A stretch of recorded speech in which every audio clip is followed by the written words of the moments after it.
பொதுவாக இந்த புத்தக காட்சி பொறுத்த வரைக்கும் வாசகர்கள் தீவிர வாசகர்களை தாண்டி ஒவ்வொரு வருடமும் புதிதாக நிறைய பேர் இந்த புத்தக காட்சிக்கு ஆர்வத்தோடு வருவாங்க. அப்படி ஆர்வமாக வர்றவங்களோட கையிருப்பு ரொம்ப சொற்பமாகவே இருக்கும். இணையதளத்தில் தேடின இல்லை ஏற்கனவே புத்தகம் படிக்கிற நண்பர்கள் பரிந்துரைத்த எழுத்தாளர்களுடைய புத்தகங்கள் விலை அதிகமாக இருக்கும். ஆசைப்பட்ட புத்தகத்தை வாங்க முடியாமல் குறைந்த விலையில் ஏதோ ஒரு புத்தகத்தை வாங்கிட்டு போகிற பழக்கமும் தொடருது. இதை சரியாக உள்வாங்கிக் கொண்ட சீர் வாசகர் வட்டம் புத்தக காட்சி இலக்கிய பரப்பில் ஒரு பெரிய வெளியை உண்டாக்குது. அந்த வெளி தான் இன்னைக்கு பல பதிப்பகங்களுக்கு முன்னுதாரணமாகவும் இருக்குது. 2022ஆம் ஆண்டு சென்னை புத்தக காட்சி இளம் தலைமுறையினருக்கும் புதுசாக வாசிக்க வரவங்களுக்கும் ஒரு பெரிய திறப்பை ஏற்படுத்துச்சு. சீர் வாசகர் வட்டம் வெளியிட்ட புதுமை பித்தன் கதைகள் நூல் தமிழ் பதிப்புலகில் கவனம் பெற்ற முக்கிய முயற்சியாக அமைந்தது. 642 பக்கங்கள் கொண்ட இந்த நூல் வெறும் ₹100 என்ற விலையில் மக்கள் பதிப்பாக வெளியிடப்பட்டது. தொடர்ந்து செழியனின் உலக சினிமா, கந்தர்வன் கதைகள், வாழ்கா முதல் கங்கை வரை, ஓநாயின் குலச்சின்னம், கருந்துளை, ஒரு வீடு ஒரு மனிதன் ஒரு உலகம், பெண் ஏன் அடிமையானால் உள்ளிட்ட பெரியாரிய சிந்தனைகளை மையப்படுத்திய புத்தகங்கள், கயிறு, அணில் குஞ்சு உள்ளிட்ட சிறுகதைகள் ₹1 விலைக்கு கொடுத்து முக்கியமான அதிர்வுகளை ஏற்படுத்திட்டு இருக்காங்க. புத்தக திருவிழா முடிஞ்சிருச்சு. ஆனால் சீர் வாசகர் வட்டத்தையும் இந்த மக்கள் பதிப்பு நூல்களை பற்றியும் தெரிஞ்சு வச்சுக்கிறது இந்த வருஷம் இதை மிஸ் பண்ணவங்களுக்கும் அடுத்த வருஷம் புத்தக திருவிழா போகிறவங்களுக்கும் மிக முக்கியமான பதிவாக இருக்கும். வணக்கம். நான் தினேஷ் பழனிராஜ், சீர்வாசகர் வட்டத்துடைய ஒருங்கிணைப்பாளரில் ஒருத்தன். இந்த மக்கள் பதிப்பு அப்படிங்கிறது புதுசா அப்படின்னு கேட்டால் இலக்கியத்துக்கு இது புதுசு. இதுக்கு முன்னாடி அரசியல் நூல்கள் அந்த மாதிரி மக்கள் பதிப்பாக ஒரு பிரச்சாரமாக மொழிவீச்சா மக்கள்கிட்ட கொண்டு போய் சேர்த்துருக்காங்க. அது பெரியார் காலத்துலேருந்து தொடர்ந்து நடந்துகிட்டு இருக்கு இப்போ வரைக்கும். இப்போ அந்த இலக்கிய நூல்கள் அப்படின்னு வரும்பொழுது அது மக்கள் பதிப்பாக இது வரைக்கும் பெருசாக வந்திருக்கா அப்படின்னு கேட்டால் எங்களுக்கு தெரிஞ்ச வரைக்கும் பெருசாக இல்லை.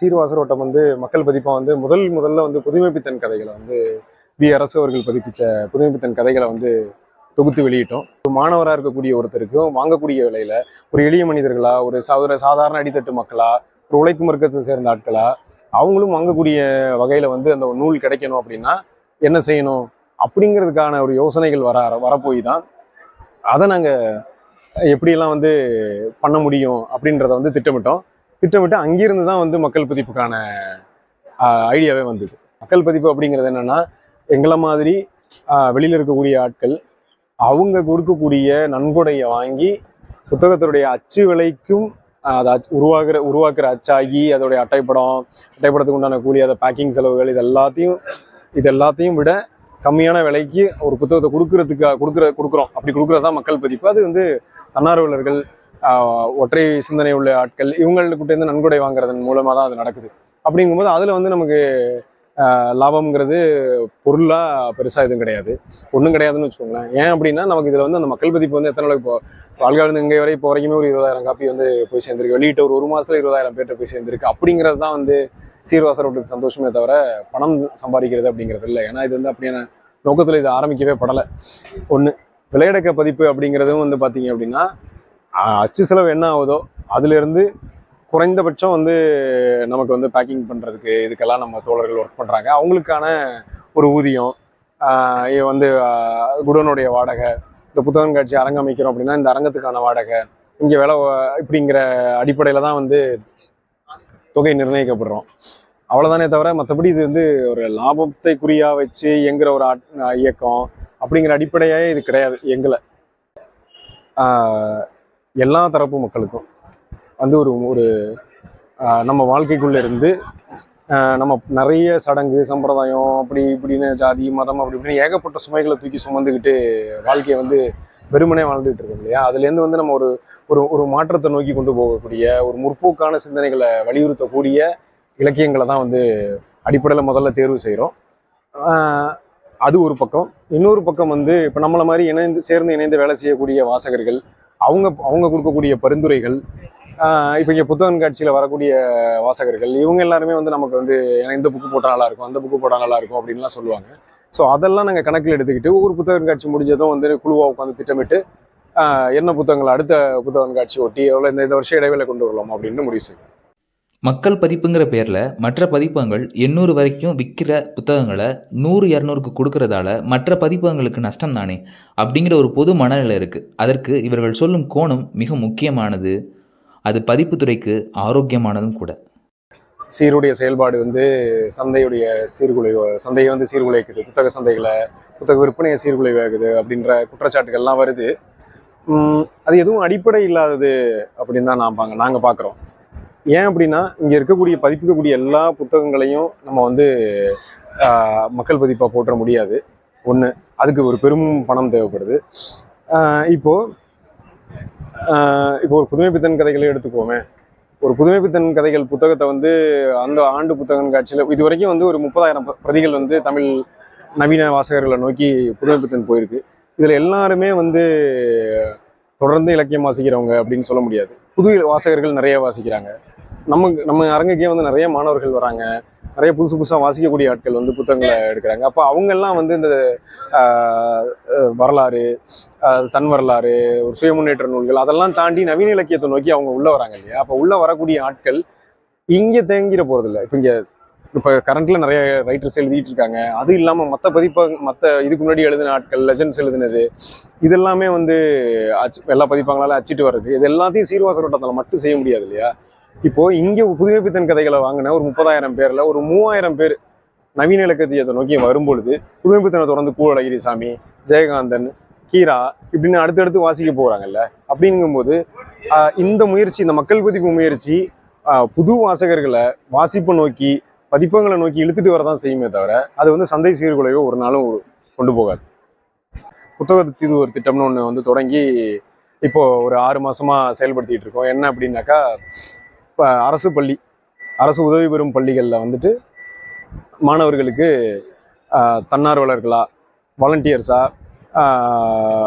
ஸ்பான்சர் பண்ணக்கூடிய ஆட்கள், அவங்க இல்லை ஒரு அவங்கவுங்க தாம் படித்த பள்ளியை தத்தெடுத்துக்கக்கூடிய ஆட்கள், இப்படி இந்த மாதிரியான ஆட்களை தமிழ்நாடு முழுக்க ஒன்றிணைச்சு மாதம் ஒரு புக்கு, அந்த ஒரு புக்கு வந்து சிறுகதைகளாக இருக்கலாம், அறிவியல் கதைகளாக இருக்கலாம், கட்டுரைகளாக இருக்கலாம், இந்த மாதிரியான புத்தகங்களை தேர்வு செஞ்சு சிறார் இலக்கியமாக இருக்கலாம், இப்படி தேர்வு செஞ்சு மாணவர்களுக்கு ஒரு 5 ஆண்டு திட்டமாக இதை வந்து கொண்டு போய் செயல்படுத்திட்டு இருக்கிறோம்.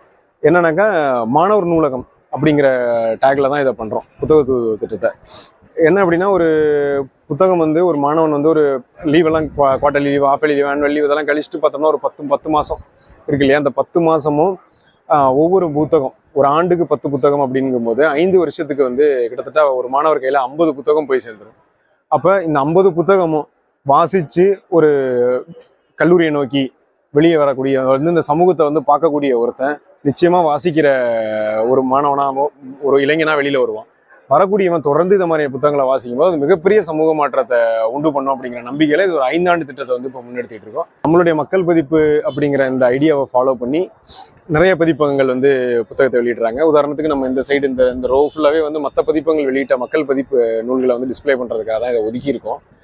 இந்த வருஷம் வந்து முதல் ஆசிரியர் சிங்கத்மா ஜத்மாத்தோட முதல் ஆசிரியர் புத்தகம் வந்து மக்கள் பதிப்பாக வந்திருக்கு. மின்னங்காடி தேர்ந்தெடுத்து சில புத்தகங்களை மக்கள் பதிப்பாக கொண்டு வந்திருக்காங்க. தமிழ்வழி கொண்டு வந்திருக்காங்க. யாவரும் பதிப்பகத்தில் வந்து இப்போ புதுசாக எடிட்டர் லட்சுமிகர் அப்படிங்கிற ஒரு எழுத்தாளருடைய புத்தகத்தையே வந்து மக்கள் பதிப்பாக கொண்டு வந்திருக்காங்க. அப்படிங்கும்போது இது பரவலாக வந்து மற்ற பதிப்பங்களுக்கு மேலேயும் இது வந்து தாக்கத்தை செலுத்துது. இதனால வந்து வாசகர்கள் வெகு அளவில் எந்த அளவுக்கு பயனடைவாங்களோ அதே அளவுக்கு வந்து ஒரு புது வாசகர்கள் ஒவ்வொரு பதிப்பகத்தை நோக்கியும் வருவாங்க. அந்த வகையில் வந்து இது பதிப்புத்துறையில் ஒரு பெரிய மாற்றத்தை உண்டு பண்ணுது. புத்தக காட்சியில் வந்து ஒருத்தர் வந்து உங்கள் கூட சேர்ந்து வேலை செய்யணும்னு எங்களுக்கு வந்து ஆசையாக இருக்குது, ஆனால் வந்து என்னோட பணி சூழல் இதெல்லாம் காரணமாக வேலை செய்ய முடியல, அதனால் என்னால் முடிஞ்சதை நான் பண்ணுறேன் அப்படின்னு சொல்லிட்டு ஒரு தொகை நன்கொடையாக கொடுத்துட்டு போனார்.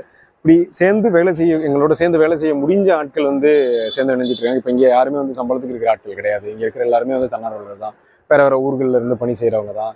இங்கே வந்து புத்தக காட்சிக்கு அதுக்குன்னு நேரத்தை ஒதுக்கிட்டு இங்கே வந்து உட்காந்து இதை வந்து ஒரு உற்சாகமாக வேலை செய்யக்கூடிய ஆட்கள் தான்.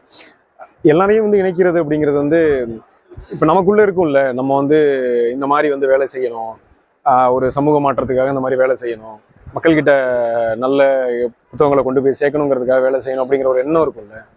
அந்த எண்ணம் தான் வந்து எங்களை எப்படி வந்து இப்படி சீர்வாசகர் வட்டம்னு ஒரு இயக்கத்தை ஆரம்பித்து நடத்த வச்சதோ அதுபோல் இந்த மாதிரி ஆட்களை வந்து எங்கள் கூட சேர்ந்து இணைஞ்சு தொடர்ச்சியாக வேலை செய்ய வச்சுக்கிட்டே இருக்குது.